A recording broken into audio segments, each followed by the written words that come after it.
انسان کوشش کرتا ہے کہ اس کے دل میں سوائے محبوب کے یعنی خیال باری تعالیٰ کے کوئی اور خیال نہ آئے، اور بہت لاکھ کوشش کرنے کے بعد بھی خیال آتا ہی رہتا ہے۔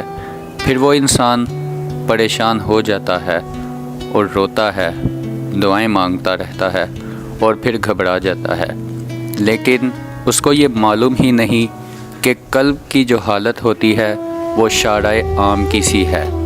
شارع عام سے تو بادشاہ بھی گزرا کرتے ہیں، بلکہ بعض اوقات ایسا بھی ہوتا ہے نیلے ٹھیلے کے گزرنے کی وجہ سے بھی بادشاہ کی سواری کو بھی روک لیا جاتا ہے، اور اسی طرح شاہراہ قلب پر شاہی سواری کے ساتھ ساتھ ایرے گہرے نتھو گہرے بھی چلتے ہیں، لہٰذا وجوہ میں وساوس سے گھبرایا نہیں کرتے، بلکہ ذکر کو جاری رکھنا چاہیے۔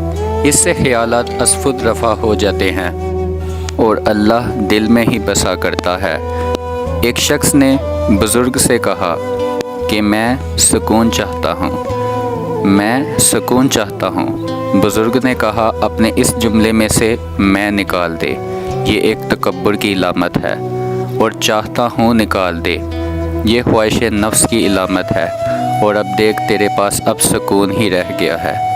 وقت اور دولت دو ایسی چیزیں ہیں جو انسان کے اختیار میں نہیں۔ حقیقی خوبصورتی کا سرچشمہ تو دل ہے، اگر یہی سیاہ ہو گیا تو چمکتی آنکھیں بھی کسی کام کی نہیں آئیں گی صاحب۔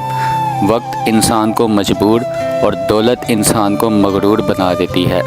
ویسے وقت، دولت اور رشتہ دار، وقت، دولت اور رشتہ دار یہ وہ چیزیں ہیں جو ہمیں مفت میں ملتی ہیں، مگر ان کی قیمت کا تو تب پتہ چلتا ہے جب یہ کہیں کھو جاتی ہیں۔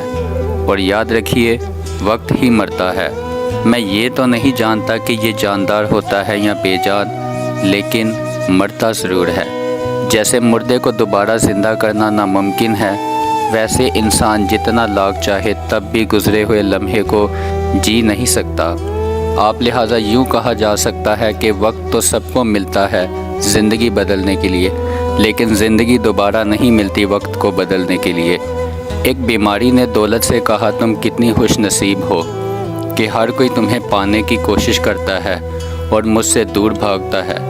دولت نے ایک اداس مسکراہٹ سے کہا کہ خوش نصیب تو تم ہو، خوش نصیب تو تم ہو جسے پا کر لوگوں کو اللہ یاد آ جاتا ہے، اور بد نصیب تو میں ہوں جسے پا کر لوگ اللہ کو بھول جاتے ہیں۔ دیکھیے صاحب، اکثر اوقات سچ کڑوا نہیں ہوتا۔ یہ جملہ ذرا غور سے سنیے، سچ کڑوا نہیں ہوتا۔ اصل میں سچ بولنے کا انداز کڑوا ہوتا ہے۔